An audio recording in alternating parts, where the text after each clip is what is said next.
Welcome back. Well, we're joined now by the Chief Executive of the incoming Tour Operators Association, Ruth. Of course, we have the EU travel passport in place from today, but do you envisage anybody coming to holiday in Ireland from overseas throughout the rest of this year?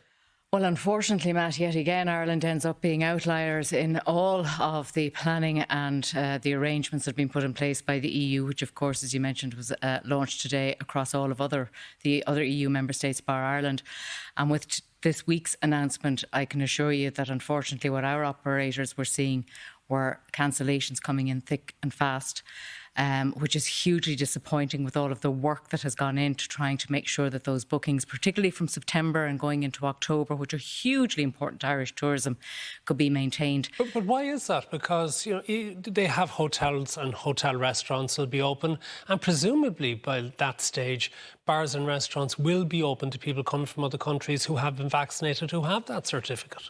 Yes, but unfortunately, when you have that level of uncertainty, when you have that mixed messaging yet again going out from Ireland, and people not understanding really what that means. And when you have numerous destinations, by the way, of choice that people can now go to where they can enjoy indoor hospitality, where they can go to visitor attractions that can actually open and provide guided tours, which we still can't do in this country.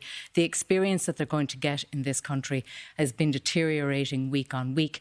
You need certainty. You need to be able to explain to those visitors how they're going to be able to have a holiday here in this country.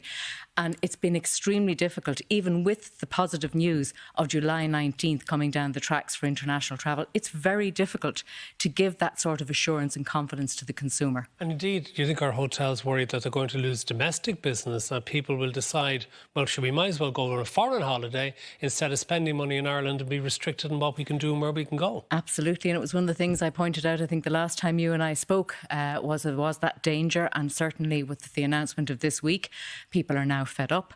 They've lost confidence.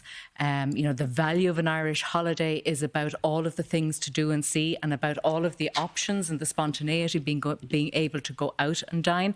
And those options are becoming narrower and narrower. So yes, there's huge worry across the industry. As much as our members haven't been able to operate for 16 months now, we haven't been able to open our businesses. It's devastating to get the news. But isn't that just the way it has to be? As we've been hearing about the Delta variant, about the dramatic increase in numbers, even hearing from Enda Brady earlier, that vaccinated people in the UK are coming down with the illness nonetheless. Listen, that's a huge worry. And, the Delta variant is the third or fourth variant of concern. There are going to be more of them. We need a living with COVID plan. Our sector needs to be supported. The government have recognised that tourism and hospitality have taken the greatest impact of this virus. And now we're getting the greatest impact from the government restrictions yet again. Financial compensation for that? No, because ITOA members cannot get access to CRSS funding. That has never been made available to them. They have had one continuity grant scheme put in place for them for the 8 months of business they lost last year. There is little or no hope of that business coming back in any meaningful way this year. They need further business continuity support now. How many jobs are involved in this, and how many people would normally come in to holiday in Ireland each year? Well, our members bring in over 700,000 high-end holiday and business tourism visitors into this country. That represents about 11% of the visitors across 34 companies. That's a significant number.